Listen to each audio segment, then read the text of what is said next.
طبعا الوقت ده معرض الشباشب، وانا قلت لكم ان اخويا هيجيب الشبشب ده، بس اكيد في احلى منه يا امير. هنشوف حاجه احلى شويه.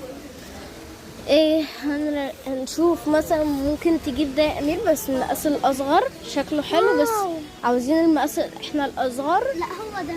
طبعا هو بيدور على شبشب، لان شبشبه خلاص يعني قدم قوي، فاحنا عاوزين نجيب حاجات للعيد وكده. طبعا زي ما احنا قايلين لكم في اول الفيديو، عاوزين طبعا نجيب حاجات للعيد. اهو دي منظر الشباشب هنا حلوه اهي. فمنظر الشباشب حلو قوي. خليكم معانا كده ثواني.